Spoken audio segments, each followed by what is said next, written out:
Hi hello నమస్తే అండి శ్రీనివాస్ గారు. తమిళనాడు ఎన్నికల్లో తలపతి విజయ్ గారు ఘన విజయం సాధించారు. దాని పట్ల మీ యొక్క ఒపీనియన్ చెప్పగలుగుతారా? నమస్తే అండి సురేష్ బాబు గారు. నిజంగా ఈరోజు తలపతి విజయ్ గారు చేసినటువంటి కార్యక్రమంలో చాలా గొప్ప అంశాలు ఉన్నాయండి. ఆయన్ని ఎన్ని రకాలుగా చిత్రహింసలు పెట్టాలో అన్ని విధాలుగా ప్రభుత్వాలు ఏ విధంగా బాధ పెట్టాయో వారు చెప్పినటువంటి చూసినటువంటి పడినటువంటి కష్టాలను చూస్తుంటే నిజంగా వందనాతీతం. ఈరోజు గవర్నమెంట్లో ఎవరైతే ఉన్నారో వారు రానున్న తరాలను ఎవరు ఎలా ఇబ్బంది పెడుతున్నారు. నిన్న చూడబోతే పవన్ కళ్యాణ్ గారిని కూడా అలాగే హెరాస్ పెట్టారు.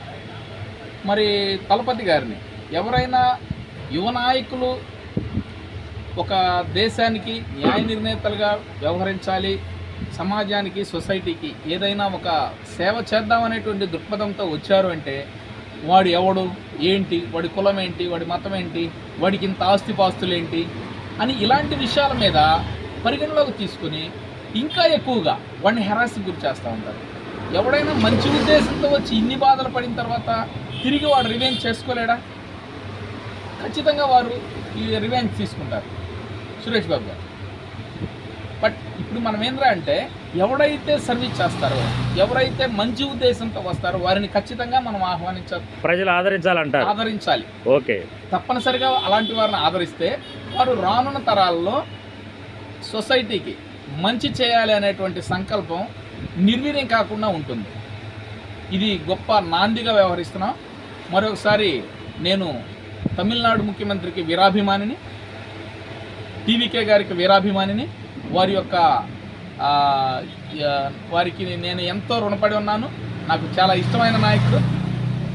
అలాంటి నాయకులు ప్రతి రాష్ట్రంలో కూడా అలాంటి సినిమా వాళ్ళు సేవ చేస్తే ఎంత గొప్పగా ఉంటుందో మనం ఎన్టీ రామారావు గారిని చూసి నేర్చుకున్నాం, అక్కడ ఎంజీఆర్ని చూసి నేర్చుకున్నాం, జయలలితని చూసి నేర్చుకున్నాం.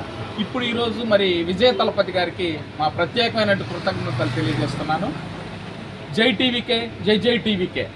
ఓకే, మరి ఆయన పాలన ఎలా సాగిస్తారని మీరు అనుకుంటున్నారు? చాలా అత్యద్భుతంగా సాగిస్తారు, కొనసాగిస్తారు, మున్ముందుకు తీసుకెళ్తారనేటువంటి ఆకాంక్షతో నేనున్నాను. రాష్ట్రంలో ఆయన ఒక తమిళనాడుకే కాదు, దక్షిణాది రాష్ట్రాలే కాదు, ఉత్తరాది రాష్ట్రాలకు కూడా, కోస్తాంధ్ర కూడా, అన్ని రాష్ట్రాల్లో, అన్ని జిల్లాల్లో, అన్ని ప్రాంతాల్లో కూడా తలపతి విజయ్ గారికి మంచి క్రేజ్ ఉంది. అలాంటి యువ నాయకుల్ని మనం ప్రోత్సహించిన రోజున మనం మెరుగైన సొసైటీని మనం చూడగలం. ఇలాంటి విజయాన్ని అందుకున్న విజయ్ గారికి మీ తరపున శుభాకాంక్షలు తెలియజేస్తున్నారట అయితే? అవును సార్, ఖచ్చితంగా. Thank you. ప్రత్యేక ధన్యవాదాలు విజయ తలపతి గారికి. Thank you.